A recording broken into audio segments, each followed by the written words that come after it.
I just got a package from my grandma in Belgium. She sent me one at the beginning of December for as long as I can remember to celebrate St. Nicholas Day. That's when their traditional version of Santa Claus, Sinterklaas, comes to visit kids and reward the good ones and punish the bad ones. And there's always lots of good stuff in here. There are Belgian waffles, there are speculoos cookies, chocolate, there's lots of chocolate.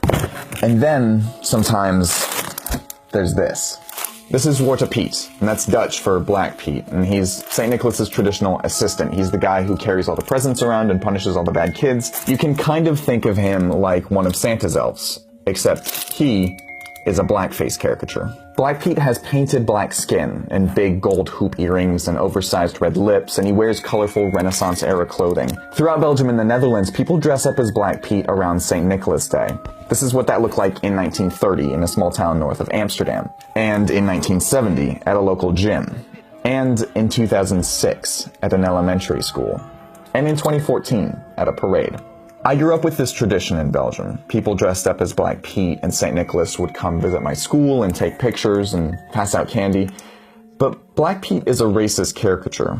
It's a remnant of the Netherlands' colonial past, and this tradition is now at the center of a heated political debate. It's a bit disturbing to realize that you have enjoyed as a child something that now turns out to be problematic. That's disturbing. And so they said, don't mess with my memories. Those in the Netherlands who defend Black Pete argue that it can't be changed because it's a tradition that's been around forever.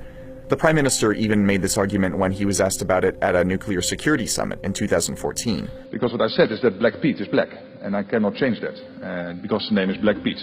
This is a old children's tradition, Sinterklaas and Zwarte Piet, Black Pete. And it is not green Pete or brown Pete, it is Black Pete, so I cannot change that. On top of that, you'll hear a lot of people say that the black face paint is okay because it doesn't represent skin color. Instead, it's just soot from the chimney. But historically, neither of those defenses is actually true. Zwarte Piet was originally written as a black slave character, and the blackface tradition was invented fairly recently. Though St. Nicholas folklore had been celebrated since the Middle Ages, there was no slave character involved until 1850, when this guy, a Dutch schoolteacher named Jan Schenkman, wrote a children's book called St. Nicholas and His Servant. The story describes how St. Nicholas visits a Dutch town, rewarding the good kids and punishing the bad kids. But just looking at the original illustrations for the book, you can tell that Black Pete isn't just a white Dutchman covered in soot. He's portrayed as a Moor from Spain, carrying St. Nicholas's heavy loads, wrapping up all the presents, and punishing naughty kids by hitting them with a switch or kidnapping them in a knapsack to take them back to Spain. He's not exactly a pleasant character in this original version of the story. What I remember vividly is the sentiment of being scared. What if suddenly a Zwarte Piet comes out of the chimney when I'm there alone? Terrifying. And the terror of young children who don't feel safe is quite a powerful emotion that really stays with you. If you habituate children to this response to these strange characters with black faces, that's their model of black people. When Schenkman wrote his children's book, slavery was still alive and well in the Dutch colonies. It wasn't abolished for another 13 years in 1863, and even then, slaves had to work for another 10 years as reparations to the slaveholders. The government treated abolition as a financial inconvenience. Beyond Dutch history, blackface originated for the purpose of mocking and dehumanizing black people. In minstrel shows in the mid to late 1800s, white actors would use black grease paint on their faces to depict black people on stage. You could watch minstrel shows like this as recently as 1978 on BBC.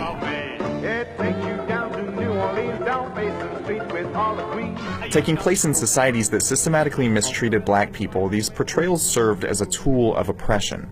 Though Black Pete is the most beloved blackface character in European culture, he's not the only one. If you look at Belgian comic strips like Tintin, French ones like Asterix and Obelix, or Dutch ones like George and Jimmy, you can see versions of blackface caricatures everywhere. Black Pete, no matter how innocent the Dutch might think him to be, normalizes these portrayals. Of course it is political. You don't invent a tradition like this in innocence. It's really common to hear stories about black people being called Zwarte Piet by children.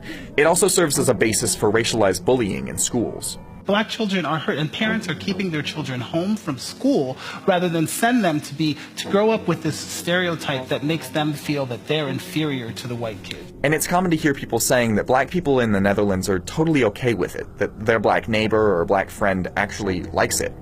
Here's Prime Minister Rutte, again, making that argument. I can only say that my friends in the Dutch Antilles, they are very happy when they have Sinterklaas because they don't have to paint their faces. And when I'm playing for Black Pete, I'm for days trying to get off the stuff on my face. That was the Prime Minister saying that a blackface tradition is really more annoying for him because when he puts on blackface, it's hard to get the paint off. And these people were angry about Black Pete, who is Santa's traditional sidekick there. 60 people were arrested for demonstrating away from locations that were set aside for protest, 30 more for disturbing public order. Public opposition to Black Pete has been building since the 1970s. When Suriname won its independence in 1975, almost a third of the population moved to the Netherlands in order to keep their Dutch citizenship. A lot of those people were of African ancestry, and demographic changes brought a change in the way people talked about Black Pete. Maar Gerda, het is toch hartstikke leuk om Zwarte Piet te zijn? Ja, dan mag je met een zak lopen en pepernoten strooien. Oh nee, Ino, het is helemaal niet leuk. Ik heet Gerda, ook als het Sinterklaasfeest is. Kijk, we begrijpen best wel dat Sinterklaas al zo lang komt en dat het best wel een vrolijk feest is. Maar voor heel veel zwarte mensen, grote mensen en kinderen is het helemaal geen feest. Nee, we kunnen bijna niet vrolijk zijn. Still, that didn't stop the show from featuring Black Pete in every yearly St. Nicholas episode after that.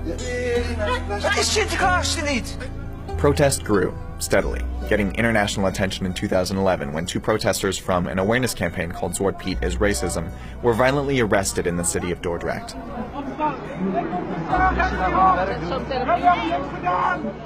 The Dutch National Ombudsman later ruled that the arrest was unlawful, disproportionately violent, and in violation of their human rights. If you have eyes and you have a little heart, you will know that this is wrong. That's Jerry Afriyie. He was one of the two protesters arrested. What we are fighting is institutional racism, approved by the government, approved by the police, approved by professionals, approved by schools. Everywhere, this is so much embedded in the whole society that it makes it very difficult to bring changes to it. And everyone is using their power to suppress us. And it's very difficult. Afriyie lost his job as a security guard after being arrested at a protest a few years ago, but he's kept showing up to demonstrate. Just a week after we spoke, he was violently assaulted by police again at a protest in the city of Rotterdam.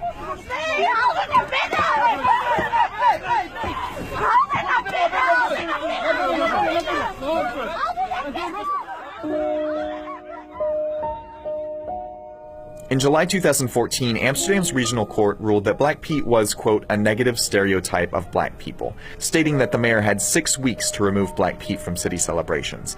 But just a few months later, in November, the Netherlands' highest administrative court overturned that ruling, just in time for the holiday.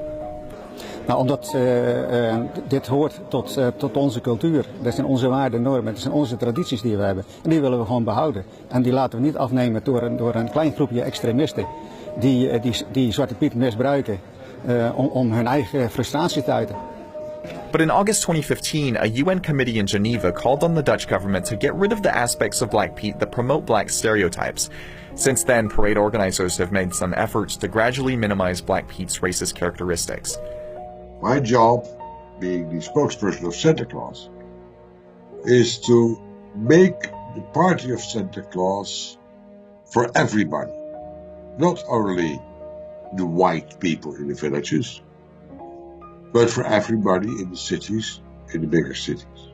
One of the ways they've done that is by introducing a version of Black Pete that is clearly just a person covered in soot. Without the earrings or the lipstick or an afro, they call it the Chimney Pete. RTL, one of the biggest TV networks in the region, stated in October that they wouldn't air anything except for Chimney Pete for the 2016 holidays. Bear in mind the objectives. The objective is to have a smile on the face of the children. to be happy. So if you want to change things, take the time. Don't do it overnight. So if you want to change this an attitude like that, it's not gonna go easy. And in an unexpected announcement, the team organizing the parade in Amsterdam said Chimney Pete's would replace all Black Pete's in 2016.